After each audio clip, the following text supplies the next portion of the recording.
भक्ति कहते हैं वो ज्ञान योग युक्त जो ईश्वर पर समर्पण है वो भक्ति कहलाता है। सेवा तो ज्ञान वैराग्य से सनी हुई वाणी तो बोले कि कोई किसी को दुख देने वाला नहीं है, कोई किसी को सुख देने वाला नहीं है। तो होता कैसे?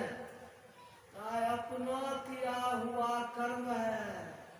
रोपे पेड़ बबूल के, बबूल का पेड़ रोपिएगा तो आम कहाँ से फरेगा? केला रोपिएगा तो उसमें कटहल कैसे फरेगा? लगाइएगा गेहूं तो मकई कहाँ से होगा? ताई शरीर मिला है ना हम लोगों को, इसमें मन से, वचन से, कर्म से, मन से भी खेती होती है, अब बोली से भी खेती होती है, और काम से तो खेती होगा ही करता है। मन वचन कर्म तीनों से होती है खेती। और वो खेती में उपजता है ना, तो कौन कौन बीज देते हैं खेती में? कहा दुए ठो बीज है, पाप पुण्य। बढ़िया काम जिसका फल हंस हंस के भोगना पड़ता है उसको कहते हैं पुण्य, और जो जिसका कर्म रो रो के भोगना पड़ता है उसका नाम है पाप। पाप पुण्य दो बीज है, यही दो बीज है। तो चाहे पाप कीजिएगा चाहे पुण्य कीजिएगा, जैसा कीजिएगा वैसा पाइएगा, बोइएगा वैसा आपको मिलेगा। कितना मिलेगा? कहा जितना बुनेंगे उतने उपजेगा, तो खेतिए लोग नहीं करेगा। 10 किलो मकई बुनते हैं तो हजारों मन मकई हो जाता है, खेत बाजार सब भर जाता है, देखवे करते हैं। ऐसे ही थोड़ा करता है लोग बहुत पाता है। कौन करता है? ये मनुष्य करता है, और सब जोनी भोग वाला है। करने की जोनी केवल मनुष्य जोनी है, इसमें कर्म जैसा करेंगे पैसा पालेंगे। अब कुत्ता बिल्ली गधा ये जो है ना उसको भोगना वो भोगता है, खाली कमाता है। देखते टमटम वाला घोड़ा जोतता है ना, किसका पैसा होता है? मालिक का होता है ना। घोड़ा घिसता है, गर्दन दुखाता है, वो सट्टा खाता है, लेकिन पैसा किसका होता है? मालिक का। तो वो घोड़ा गधा ये सब जो है ये भोग जोनी है, करता है मनुष्य और भोगने के लिए विभिन्न जोनियों में जाता है। बोलिए श्री सद्गुरु महाराज की। शांति से बैठिए, नहीं तो इधर कीजिएगा तो छूटिए जाएगा। तो कहा कि ये जो कर्म कैसे कैसे होता है, तो सुनिए कर्म के बारे में। ये कहा कि कई को कहते हैं बहुत बदमाश है, तो कई कौन कर्म किया जो आज लोग का गाली देता है? कई को कहता है कि भगवान राम को जंगल भेज दिया। कहा कई जो है ना बहुत सुंदरी थी देखने में, राजा कई नरेश की बेटी। जितनी सुंदर थी उतने बदमाशों थी। बदमाश कैसी थी? एक बार कई नरेश के यहाँ बाबा जी लोग आए थे, दाढ़ी वाला था, हम लोगों के जैसा में, वो बड़का बड़का दाढ़ी था। हाँ, दाढ़ी वाला सब बाबा जी, वो लड़की देखी ना तो उसको बड़ा बढ़िया लगा, बाबा जी से बड़ा बढ़िया है। और वो बाबा जी सबको खिला पिला के जब सुता दिया खटिया पर, तो उसको लगा कि आज बाबा जी का फोटो बना दी। वो क्या किया? करवा तेल लगा लिया हाथ में खूब बढ़िया से करके। बच्चे थी, बदमाशों थी, चंचल थी, और खपड़ी के नीचे हमने कारखी रहता है, वो खपड़ी के नीचे का कारखी लगा लिया, तेल और कारखी हाथ में। अब बाबा जी जो सोया हुआ था, चुपके चुप गया, सब दाढ़ी को पेंट कर दिया, तो मुंह को पेंट कर दिया, अब खूब बढ़िया फोटो हो गया।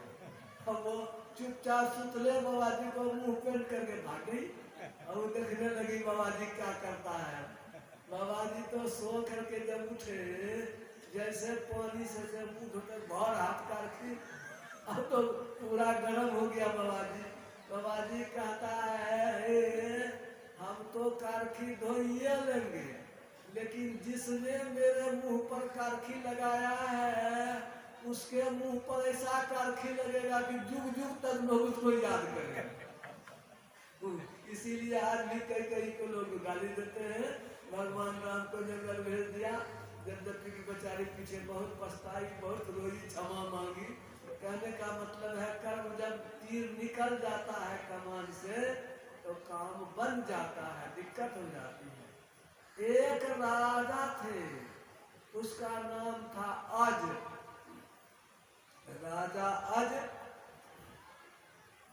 रोज दान करते थे और दान के लिए आता था बहुत लोग। एक बाबा जी सोचा कि हम भी कुछ दें राजा से। जंगल से चलते चलते इसको हो गया दोपहर। और दोपहर में जब भी पहुंचा तब तक में राजा का समय हो गया था खत्म। वो अब सब चीज समेट करके चला नहाने के लिए। और उसी समय पहुंचा वो बाबा जी।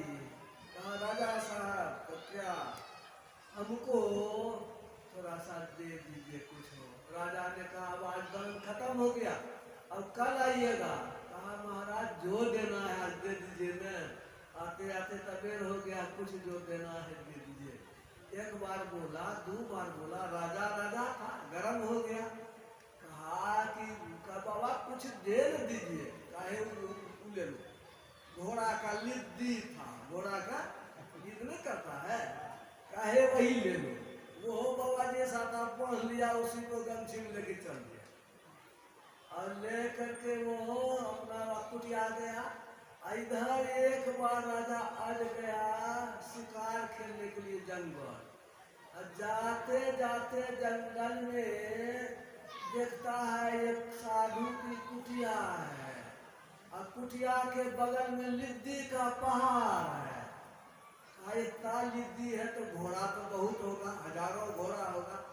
बाबा से पूछा, बाबा महाराज जी क्या बात है, ये घोड़ा का लिद्दी इतना है, घोड़ा कहाँ है? कहा घोड़ा नहीं है। लिद्दी किसका है? कहा एक राजा ने दिया था हमको दान, वही बढ़ रहा है। राजा ने दान दिया था लिद्दी में, वो बढ़ रहा है। दिया था तो थोड़ा सा, अब पहाड़ हो गया है। कहा क्या होगा इसका? कहा राजा मरेगा तो भोगेगा, कीड़ा बन करके जो दिया सो पाएगा, कीड़ा बन करके खाएगा। अब तो उसको छगबगी लग गई, दौड़ गया। उसके गुरु थे वशिष्ठ जी। वशिष्ठ जी को जा कहा गुरुदेव कौन उपाय करेंगे?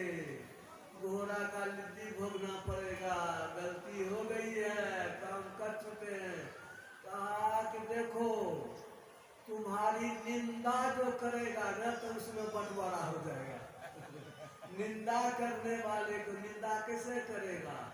कहा कि अपने एक ब्राह्मण की लड़की को लेकर के तुम भागवत कथा सुनो, बुरी नियत नहीं रखना। और यह जो है ये तुम सुनो किस्सा कहानी। तो वो जो है वो राजा चला गया ब्राह्मण की लड़की के साथ, वो लेकर के रहने लगा। तो सब लोग निंदा करने लगा कि बाबा जी का दिमाग खराब हो गया, देखो तो पंडित जी की बेटी को रखे हुए हैं। ये इस तरह से निंदा करते करते सब तो पहाड़ के समान जो ढेर था तो खत्म हो गया, लेकिन मूलधन नहीं गया, तो थोड़ा सा रह गया। अब वो गया देखने के लिए जंगल, तो थोड़ा सा बचले था।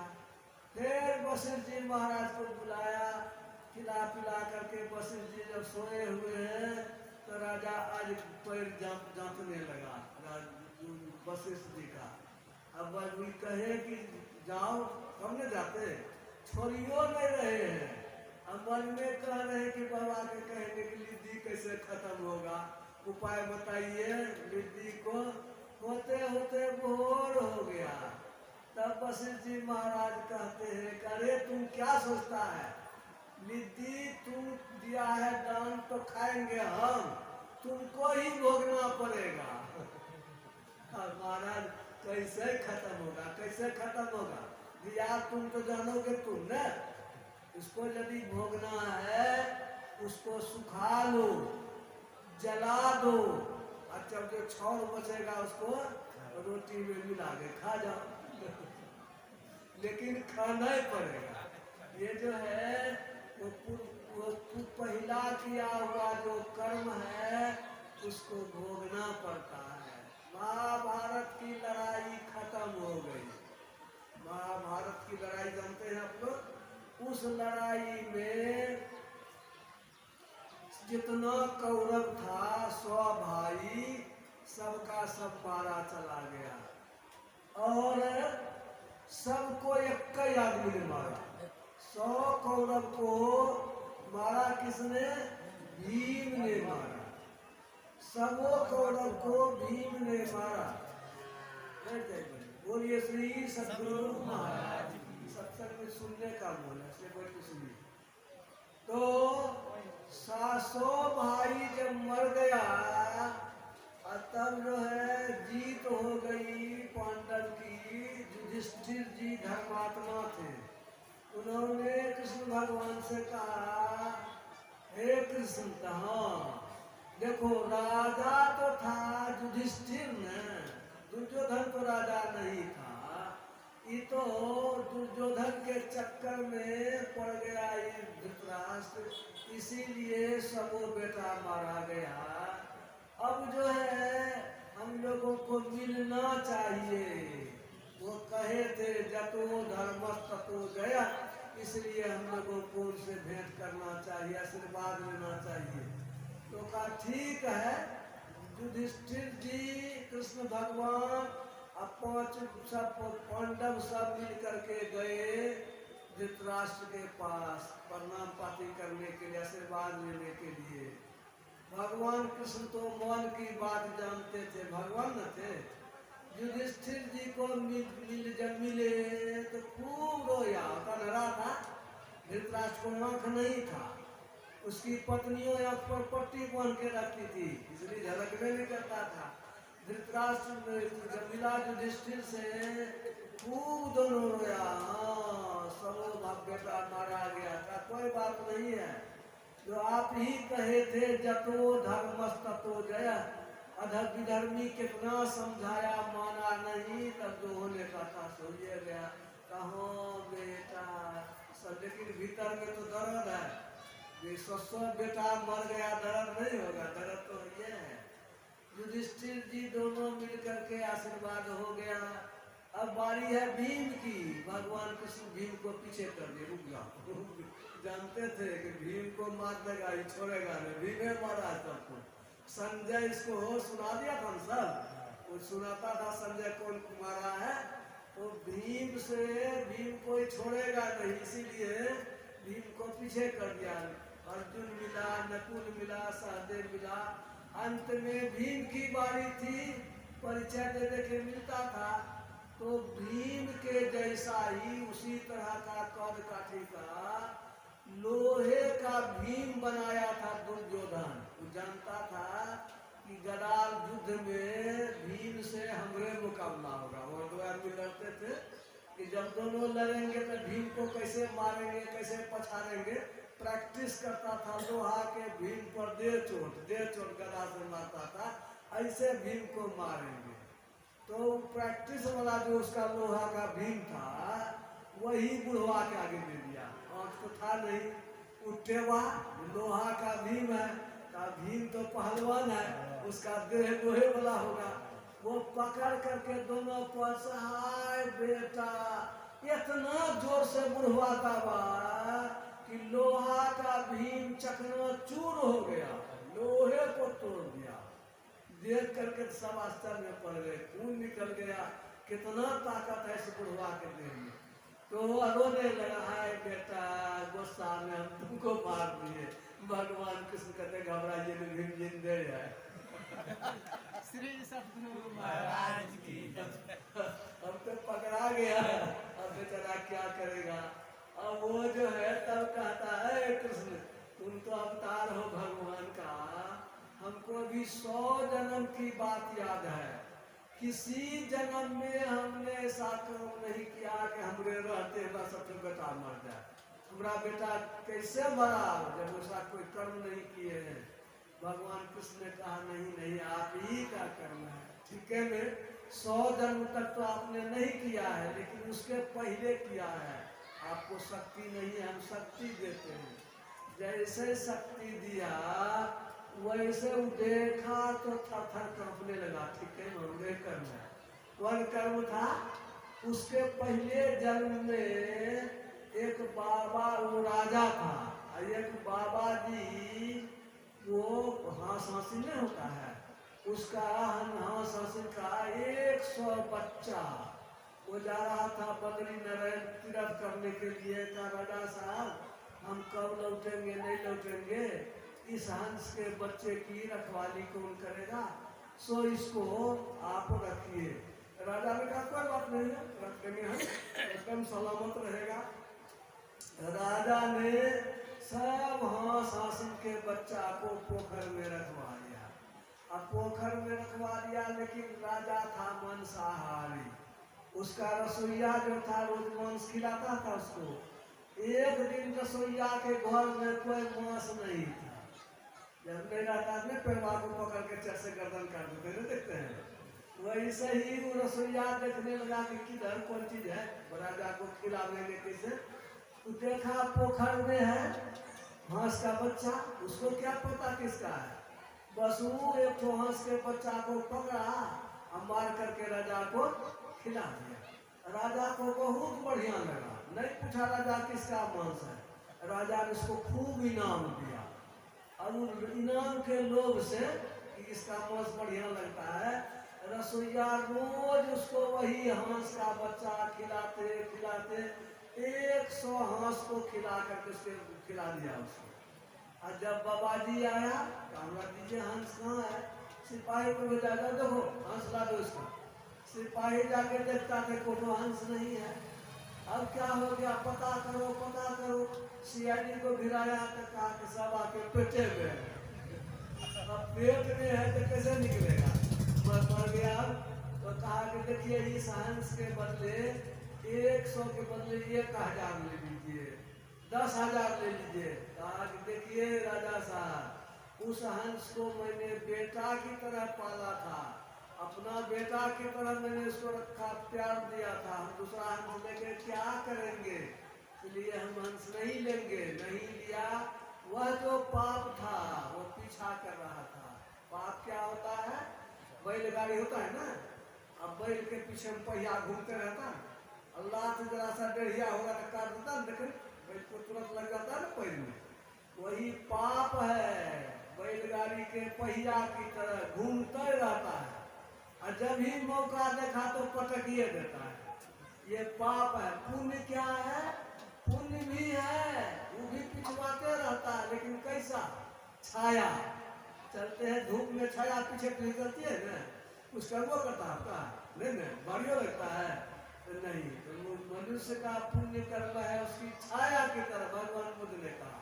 अब पाप कर्म है बैलगाड़ी के पहिया की तरह। इसलिए यह जो देखा तो थरथरा गया कि अब तो भोगे हैं तो अपने कर्म का फल भोगे हैं। तो ये जो है इसी तरह से वो जो है उसी समय संसारी जीवों पर कहा, अरे कृष्ण तुमको भी हमारा बेटा, हमारा खानदान 18 दिन में मरा, 18 दिन चला था महाभारत, तुम्हारा खानदान 21 दिन में मर जाएगा, शराप हम देते हैं। वो भी शराप दे दिया। कृष्ण भगवान को कहा कि तुम्हारा खानदान 21 दिन में खत्म हो जाएगा, हमारा 18 दिन लगेगा। ऐसा कहानी पीछे कहेंगे, 21 दिन में 56 करोड़ जदवंशी मर गया था, सुने होंगे। वो क्या कहते हैं, वो वहाँ जो गया था पिकनिक मनाने के लिए। तो मेरे कहने का मतलब है कर्म का फल आपको लगेगा। अच्छा कर्म कीजिएगा तो अच्छा, बुरा कर्म कीजिएगा तो बुरा। अच्छा कर्म क्या है, कृष्ण भगवान कृष्ण भगवान शिशुपाल को मारे थे। शिशुपाल का बुबेरा भाई था। शिशुपाल के माँ को पता चल गया कि किसने उसको मारेगा, जब जन्म लिया था छोटे था तभी। तो कृष्ण भगवान को कहा था कि तुम हमारे बेटा को मारोगे। कहा फुआ 100 गलती तक हम कुछ नहीं करेंगे इसको, 100 से बेसी गलती करेगा तो छोड़बो नहीं करेंगे। कहा अच्छा ठीक है 100 होगा तब ना। वो दरबार में इंद्रप्रस्थ में राजगद्दी उद्घाटन हो रहा था, उसमें कृष्ण भगवान को ही भीष्म पितामह ने चुन दिया कि यही श्रेष्ठ है। इस पर शिशुपाल बहुत गर्म हो गया। शिशुपाल की शादी होने वाली थी रुक्मिणी से, और रुक्मिणी नहीं चाहती थी कि शिशुपाल से हमारी शादी हो, रुक्मिणी चाहती थी कृष्ण भगवान से शादी हो। तो रुक्मिणी ने चुप्पे चुप्पी चिट्ठी लिख दिया था कृष्ण को, कहे कृष्ण तुमको हम चाहते हैं पति बनाना, तुम सुन ले रहोगे, हमको ले नहीं जाओगे? तो कैसे ले जाएंगे? कहा कि हम जब पूजा करने के लिए मंदिर जाएंगे ना, तो उसी में तुम हमको उठा लेना। तो कहा कि अच्छा ठीक है। तो रुक्मिणी जो है वो पूजा करने के लिए ब्याह के पहले गई, बारात लगा हुआ था किसका? वो शिशुपाल का। बाराती सज ले, मोट बन ले, सब कुछ कर ले। इधर रुक्मिणी गई जो पूजा करने के लिए, और कृष्ण भगवान पहुंच गए वहां। चिट्ठी पहले से दिया हुआ था, सब कुछ उसमें था लिखा हुआ। और रुक्मिणी आकर के रथ पर बैठ गई। रुक्मिणी कहती है चलिए, कहा कृष्ण भगवान ने कहा चोर थोड़ा ही है, कल में वैसे जाएंगे, लड़ करके जाएंगे। सॉन्ग फूका, जैसे फूका संग शिशुपाल सुना रहे कृष्ण आ गया। वो सब उसका भाई, सब सेना सब दौड़ा। कृष्ण भगवान तो बड़े ताकतवर थे। अब उधर से बलराम जी की अकेले कृष्ण गया है, जरूर झंझट होगा। वो भी सेना साज करके वो बलदाऊ जी भी चले थे। तो उसमें शिशुपाल को जो है, शिशुपाल का ब्याह नहीं हुआ। रुक्मिणी को मार करके, मारा तो नहीं, उसको बांध करके रस्सी से रथ पर बैठा दिया। रुक्मिणी कहने लगी मारपीट करते हैं ब्याह में, अपने साला को मार दीजिएगा, भाई है ना, ये अच्छा नहीं होगा। तो उसको मारा नहीं, छोड़ दिया। तो वो तो उसको गुस्सा था, ब्याह नहीं करने दिया था। तो 100 गाली बका, तब तक कुछ नहीं किया। 101 जैसे हुआ, सुदर्शन चक्र से गर्दन उसका काट लिया। उसी के कटने में उंगली छिला गई, खून निकल रहा था। कृष्ण भगवान गए भीतर। कृष्ण भगवान को कितनी पत्नी थी जानते हैं? 16,108। वो इतनी, वो जो 16 कृष्ण भगवान की पत्नी सब दौड़ी कि पट्टी पर हम लावेंगे, नहीं लगाते पैर। द्रौपदियों थी वहां पर। द्रौपदी ने साड़ी का कोर फाड़ा और उसी से पट्टी कर दिया। भगवान कृष्ण ने कहा द्रौपदी तुम साड़ी से मेरी मदद किया है, तो तुम्हारी मदद भी साड़ी से करेंगे। रुक्मिणी सोचने लगी हमको तो बापो राजा है, भाई को पतियो राजा है, नौकर चाकर का तो साड़ी घटने नहीं करता, ये साड़ी से हमारी क्या मदद करेंगे? लेकिन देखिए परिस्थिति आती है जबकि सभा में साड़ी खींची जाती है। सुने ना आप लोग, मैं एक समय नहीं लगाऊंगा। 5 पति बैठे, मौन कौन गति होई, बहुत बलवान सब पति है, बैठा हुआ है, और उसके सामने में साड़ी खींची जा रही है। भगवान को याद करती है तो भगवाने साड़ी बन जाते हैं, है ना?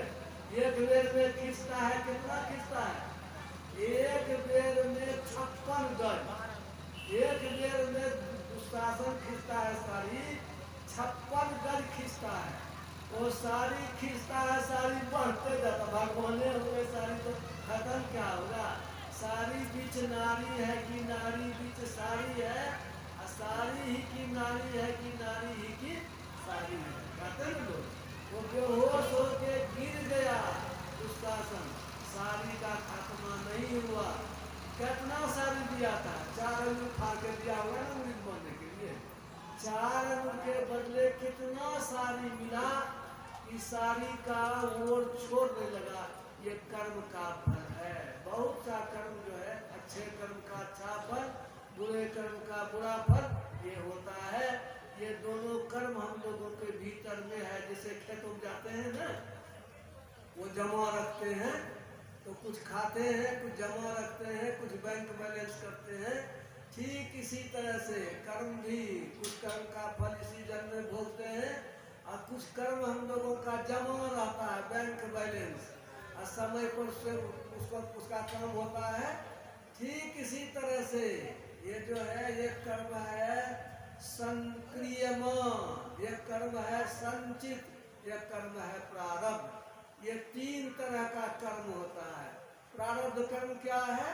जैसे हम लोग कुछ जाए तो भात दाल तरकारी थालिया में परोस के दे दिया, उसको खाएंगे, ये हुआ, ये तुरंत तकदीर जिसको कहते हैं, भाग्य जिसको कहते हैं, प्रारब्ध उसे कहते हैं। प्रारब्ध कर्म तो शरीर में भोगना पड़ता है। और प्रियमान कर्म यही सत्संग है। सत्संग में सब लोग बैठे हैं, शुभ ज्ञान सीखते हैं। चोरी वाला चोरी सीखता है, शराबी शराब सीखता है, जो जैसा सीखता है उसकी सी बुद्धि होती है, वैसा कर्म करता है, वैसा उसको फल भोगना पड़ता है।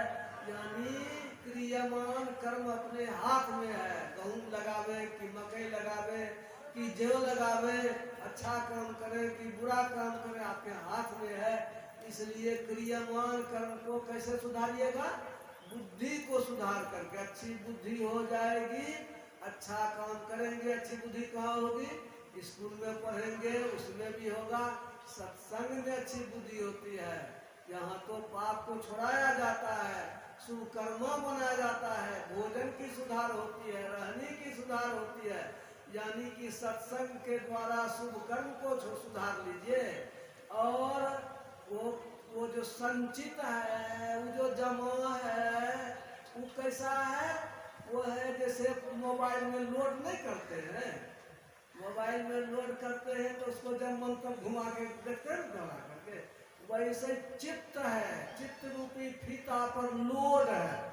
और वो जो लोड कर्म है, जन्म जन्म में भोगना पड़ता है। जैसे कहना कि उसको 100 जन्म के पहले का भोग था उसको, तो उसको भी ठीक करने के लिए क्या करना होगा? कटाकटी करेंगे।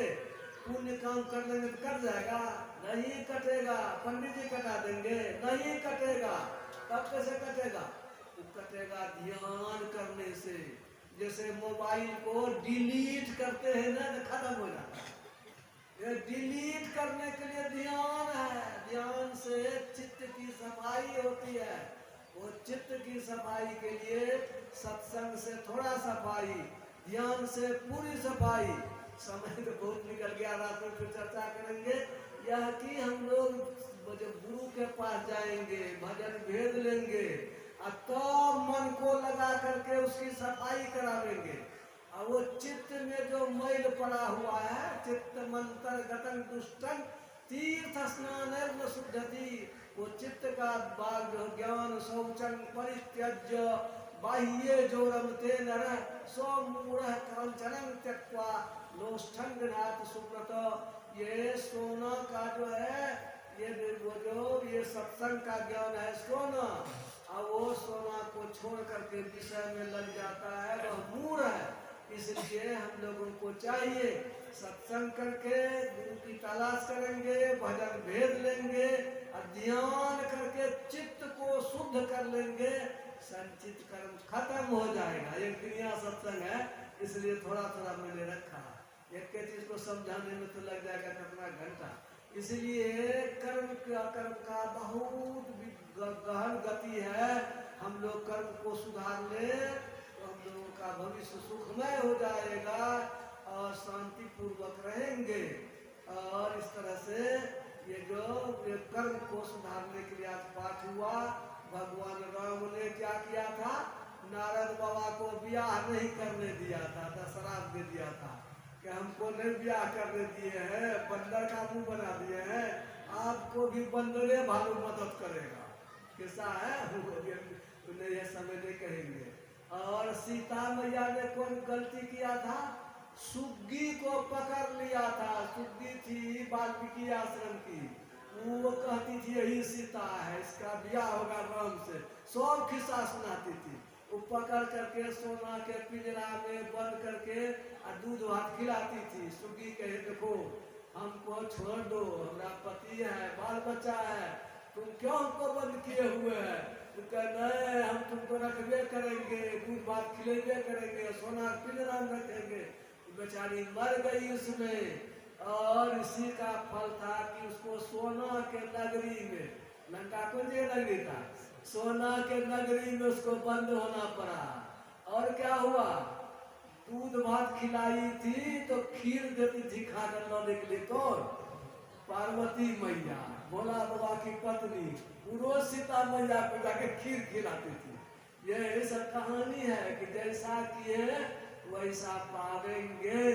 ये कर्म को सुधारेंगे, शुभ कर्मा बनेंगे, लाभ होगा। बुद्धि अच्छी होगी तो शुभ कर्मा करेंगे। इसलिए सत्संग करेंगे तो बुद्धि अच्छी होगी, गुरु करेंगे पिछला कर्म को खत्म करेंगे, और इस जन्म का जो कर्म है उसको भोग लेंगे। लेकिन भोगले भोगने में भी फर्क है। वो कोई शराब पी लेता है, 10 रुपया दीजिए, उसको पता नहीं चलता। तो वैसे ही जो ज्ञानी होता है ना, ज्ञान में है ना, तो उसका कोई दुख हो तकलीफ होता है तो उसको पता नहीं चलता है। गुरु महाराज का ऑपरेशन हुआ, गुरु महाराज चले गए ध्यान में, और डॉक्टर लोग काट कूट करके चीर चार करके, और जब सब चीज शीशा के ठीक हो गया, और गुरु महाराज होश में नहीं आए। गुरु महाराज को पूछ लिया था पहले, कितना देर का? इतना देर। डॉक्टर लोग तो मुंह ताके संसेवी बाबा का, संसेवी बाबा ने कहा कितना समय कहे थे? तो इतना देर हुआ। तो नहीं हुआ, कहा होने दीजिए समय। जब समय पूरा तो गुरु महाराज आंख खोल दिए, देखने लगे, सब डॉक्टर का हम लोग फेल हो गए। सदगुरु महाराज की जय। गुरु महाराज को जो है वो पीछे डॉक्टर लोगों को गुरु महाराज ने संसदी को कहा, संसदी जी कितना टका है आपके पास में? कहा हुजूर 17,000। कहा डॉक्टर को दे दीजिए। वो डॉक्टर लोग मना कर दिए, संशय कुछ मत कीजिए, जो बाबा कहते कीजिए। धनतेवा चेक पर लिख दिए 17,000, और डॉक्टर लोगों को दे दिए। डॉक्टर लोग ले लिए, और तब गए गुरु महाराज को कहते हुजूर तो क्या हम लोगों का विज्ञान फेल, हम लोगों का बुद्धि हेरा गया था, आपका तो सब दारी 10 बंद था। आपकी ही कृपा से आपका ऑपरेशन हुआ है, हम लोग कुछ आपको प्रणामी देना चाहते हैं। स्वीकार कीजिए। चेक ला करके पैर पलट दिया कि ये आपको दे दिया। वो लोग नहीं लिया, उसने लिया।